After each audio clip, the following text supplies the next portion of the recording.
नजरों से देख रहे हैं। यहाँ पर न्यूज 18 इंडिया की भव्य तैयारियों के जायजे को आप इस वक्त विटनेस कर रहे हैं। लेकिन यहीं से आज जो डिबेट का बिंदु है वो ये है कि अरविंद केजरीवाल के बाहर आने से क्या अब चुनाव और दिलचस्प हो जाएंगे, क्योंकि सुप्रीम कोर्ट की तरफ से उनके प्रचार प्रसार पर किसी तरह की कोई रोक नहीं है।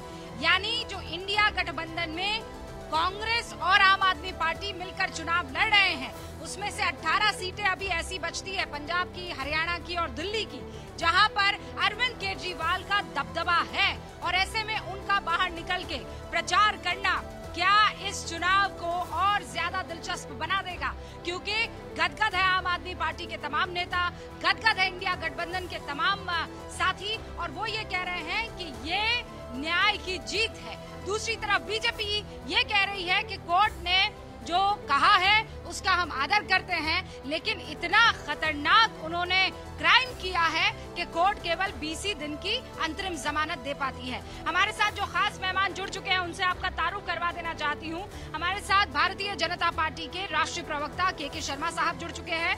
हमारे साथ अजीज खान साहब समाजवादी पार्टी के राष्ट्रीय प्रवक्ता जुड़ चुके हैं, और इस वक्त हमारे साथ मौजूद हैं हर्षवर्धन त्रिपाठी जी जो कि सीनियर जर्नलिस्ट हैं, और विवेक श्रीवास्तव जी भी हमारे साथ जुड़े हैं जो कि लेफ्ट के लीडर हैं। आप सभी का बहुत बहुत स्वागत है। के शर्मा जी बनारस, रवि श्रीवास्तव जी माफ कीजिएगा, मैं माफी चाहती हूँ, आम आदमी पार्टी के नेता रवि श्रीवास्तव जी हमारे साथ मौजूद है। के शर्मा जी, हम बनारस पहुंच चुके हैं और यहाँ से खबर आई है कि अब चुनावों में अरविंद केजरीवाल करेंगे प्रचार, इंडिया गठबंधन को देंगे ताकत। रूबिका जी, बनारस में आपका स्वागत है। मैं भी बनारस में हूँ और अच्छा रहेगा आपका साथ यहाँ। और देखिए, न्यायालय के निर्णय का सम्मान, रूबिका जी, हम हमेशा से न्यायालय का निर्णय का सम्मान करते रहे हैं, और ये वो पार्टियां रही हैं जो न्यायालय के निर्णयों पर भी, अभी कुछ दिन पहले आप सौरभ भारद्वाज को सुन रहे थे, आतिशी जी को सुन रहे थे, संजय जी को सुन रहे थे, ये सब क्या कहते हैं, मैं निर्णय तो कोर्ट ने किया है लेकिन हम ससम्मान उसका विरोध। तो ये लोग न्यायालय के निर्णय का विरोध करने वाले लोग आज यदि गदगद है तो अच्छी बात है, कम से कम देर सही समझ तो आया कि देश का सर्वोच्च न्यायालय जो वो निष्पक्ष है। आज तक जो न्यायालय के ऊपर प्रश्न उठाते थे, जो ससम्मान विरोध करने की बात करते थे, आज उनके मुंह में तमाशा। न्यायालय सबके लिए समान है, जो भी निर्णय करे वो उसका भी सम्मान है। लेकिन निर्णय क्या, इस निर्णय से ना केजरीवाल निर्दोष साबित हो रहे हैं, आरोपी वो हैं ही। एक आरोपी मार्केट में घूमेगा, घूम के अपना चेहरा ये दिखाएगा कि मैं शराब घोटाले का आरोपी, और सबको, पूरे देश को पता है कि शराब घोटाला इन्होंने किया है, उसकी चार्जशीट भी अभी जमा हो गई है। तो एक आरोपी, यही हमारी न्यायपालिका है जो ये कहती है कि जब तक दोषी करार ना दिया जाए वो आरोपी होता है, वो दोषी नहीं होता है। उसके दोष जब तक साबित नहीं हो जाते वो गिल्टी नहीं होता है। और इसीलिए अरविंद केजरीवाल के तमाम साथी और समर्थक आज जश्न मना रहे हैं।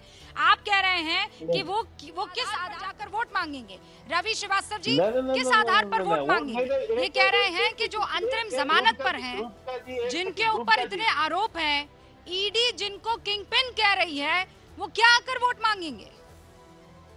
कह दूं इसके बाद एक बात रवि जी को, एक लाइन के बाद मात्र मैंने ये नहीं कहा वो आरोपी तो है ही, आज भी मैं ये नहीं कह रहा आरोपी तो है ही, इससे कोई उनको छुटकारा तो मिला नहीं है। आरोपी होना, आरोपी पे ही तो प्रश्न उठाते थे केजरीवाल, ये आरोप लगते ही त्याग पत्र देना है। लेकिन कितना लालची समाज है। अरे के शर्मा जी, वो तो हर किसी ने देखा है कि अरविंद केजरीवाल कहते थे कि मुझ पर आरोप लगे तो मुझे बाहर निकाल देना, अगर मनीष सिसोदिया पर आरोप लगे तो उसे धक्का दे देना, अगर फला मेरे साथी पर आरोप लगे तो उसे हटा देना। हम राजनीति साफ सुथरी करने आए हैं। लेकिन मैं तो आपको हमारी न्यायपालिका के उस सर्वोच्च सेंटेंस का जिक्र कर रही थी कि जब तक दोषी करार नहीं दिया जाता वो गिल्टी नहीं होता है, दोषी नहीं होता है। लेकिन having said that, Ravi Srivastava ji, ये वही अरविंद केजरीवाल है ना जो ऐसे सीना ठोक के कहा करते थे कि एक अंश भी अगर भ्रष्टाचार का आरोप भी हमारे ऊपर आएगा तो ये कुर्सी त्याग दूंगा। 51 दिन हो गए हैं, चिपके हुए हैं। जब अरविंद केजरीवाल ये बातें कहा करते थे उस समय देश में संविधान था और देश में प्रजातंत्र था। आज प्रजातंत्र की, संविधान की हत्या हो चुकी है। और ये बात मैं नहीं कह रहा हूं, ये बात भी माननीय सुप्रीम कोर्ट ने ही कही थी जब इनके अनिल मसीह वहां पे वोट्स के ऊपर डिफेसिंग कर रहे थे। ये माननीय सुप्रीम कोर्ट के ही बयान थे, मेरा नहीं है ये। मैं इनको ये बताना चाहता हूं मित्र को कि बड़ा शुभ समाचार है, बहुत अच्छा निर्णय है। हम सुप्रीम कोर्ट के निर्णय का सम्मान करते हैं और इनको मित्र को मैं बता दूं कि ये और इनके नेता बयानबाजी करते फिर रहे हैं कि वो 22 दिन में अंदर आ जाएंगे, बाकी है। इन 20 दिनों में क्या होगा वो आप देखिएगा। और आपको विश्वास दिला दूं मैं कि माननीय जज साहब ने आज भी सुप्रीम कोर्ट में ये कहा है कि हम इस केस का, जो लिकर गेट जिसको कहा जाता है, इसका हम जल्दी से जल्दी सुनवाई करके और फैसला करेंगे, जल्दी से जल्दी। वो चाहते हैं 1-2 हफ्ते के अंदर ही सुनवाई पूरी हो जाए इसकी। तो ये बहुत परेशान ना हो, बहुत दुखी ना हो, पानी बह जाएगा, बहुत पानी बह जाएगा और उसमें भाजपा की सीटें बह जाएंगी। मैं ये बताना चाहता हूं। क्यों? क्योंकि ये समाचार बहुत शुभ है इंडिया अलायंस के लिए।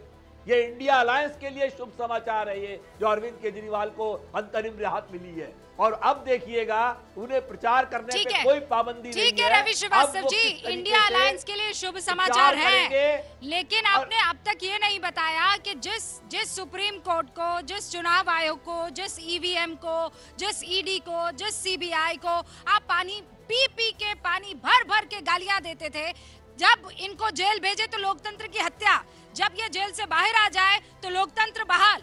ये आपकी जो डेफिनेशन है, क्या ये वोटर्स को और जनता को समझ में नहीं आएगी? जो सवाल माननीय सुप्रीम कोर्ट ने उठाए, उन्होंने कहा कि आप 22 महीने से जांच कर रहे हैं, आपको क्या मिला? केजरीवाल कोई ऑफेंडर नहीं है, केजरीवाल कोई हैबिचुअल क्रिमिनल नहीं है, केजरीवाल के कोई एंटीसीडेंट्स नहीं है पहले के, तो आप क्यों उसका विरोध कर रहे हैं? और ये जिनका आप नाम ले रही हैं, ईडी और सीबीआई और ये तो आखिर तक विरोध ही करते रहे। ईडी की रिपोर्ट में जो बातें कही गई है उसका भी आप जिक्र कर लीजिए। हर्षवर्धन जी हमारे साथ मौजूद है। रवि जी एक सेकंड रुक जाइए, आपने अपनी बात कही, आपने कहा आज खुशी का माहौल है, इंडिया गठबंधन के लिए सबसे बढ़िया खबर है, और कोर्ट ने यह भी कहा है कि आपको सरेंडर करना पड़ेगा, ऐसा नहीं है कि उनको आजाद कर दिया है। लेकिन हर्षवर्धन जी, चुनावों में आनंद तो अब आएगा। अरविंद केजरीवाल प्रचार करेंगे, जन रैलियां होंगी, बड़े बड़े आरोप प्रत्यारोप लगाए जाएंगे। एक जो चुनाव में उदासीनता थी, यकीन मानिए पत्रकार के तौर पर आप भी ये जानेंगे और मैं भी ये मानूंगी कि अब जो है इसमें थोड़ी और धार आएगी।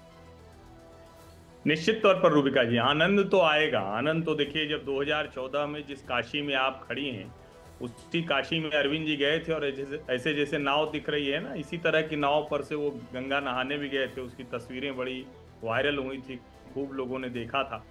और उसके बाद वो 19 में काशी नहीं गए, लेकिन हेडलाइन मैनेजमेंट अच्छा होता है। और अरविंद केजरीवाल बहुत तीखा हमला करते हैं भारतीय जनता पार्टी पर, नरेंद्र मोदी पर। अब हमें वो कहानियां भी सुनने को मिलेंगी कि ईडी और सीबीआई के अधिकारी आए, उन्होंने कहा अरविंद जी आप तो संत हैं, आप तो बहुत अच्छे आदमी हैं, आप तो इतने निर्मल हृदय व्यक्ति हैं, लेकिन क्या करें, मोदी बड़ा परेशान करता है, मोदी ने कहा जाओ अरविंद केजरीवाल को फंसा दो। ये सब वो कहेंगे। हमारे आपके लिए रूबिका जी बढ़िया आनंद का आने वाला है दिन। लेकिन एक बात समझिए, जनता की नजर में अभी भी वो गंभीर आरोपी हैं शराब घोटाले के। उस शराब घोटाले के जिसमें लगभग 1 दर्जन गिरफ्तारियां हो चुकी हैं, उस शराब घोटाले में जिसमें ईडी ने बाकायदा, जिसको हम कहते हैं लिंक, जो पैसा कहां से कहां गया उसको स्टैब्लिश करके कोर्ट से हमने रखा, उस शराब घोटाले में जिसमें सेशन कोर्ट से लेकर सुप्रीम कोर्ट तक अरविंद केजरीवाल को भी जमानत नहीं मिली। समझिए इसको, ये अंतरिम जमानत है जिसका आधार शराब घोटाला नहीं है, इसका आधार ये है कि प्रचार करने के लिए कहा। और मैंने तो तब भी कहा था, अब भी कह रहा हूं, भैया शर्त वर्त नहीं लगनी चाहिए, खुल के प्रचार करे अरविंद जी, तभी तो आनंद आएगा। लेकिन जनता मन बनाती है, समय लेती है। लेकिन आपको पता है मैं ग्राउंड जीरो पर हूँ हर्षवर्धन जी, मैं ग्राउंड जीरो पर हूँ और यहाँ बहुत से लोगों से बात कर रही हूँ। अजीज खान साहब, मैं बहुत सच्चाई से आपको बता रही हूँ, मैंने जिन लोगों से बात की कि अरविंद केजरीवाल को तो जमानत मिल गई है, तो आपको पता है प्रतिक्रिया क्या थी? बोले कल को एक बहुत बड़ा आरोपी होगा किसी बहुत गंभीर केस में, वो कहेगा 2 महीने की गर्मियों की छुट्टियां आ गई, मुझे बच्चों को वेकेशन पर लेकर जाना है, मुझे जमानत मिल जाए। फिर एक कहेगा कि भाई अब फसल काटने का टाइम आ गया है, बहुत गंभीर, उस पर भी आरोप होंगे, तो मुझे 20 दिन के लिए छुट्टी दे दी जाए। अंतरिम, ये लोग कह रहे हैं, हाँ, लोग आपस में जो चर्चा चल रही है, मैं उस चर्चा का जिक्र कर रही हूँ।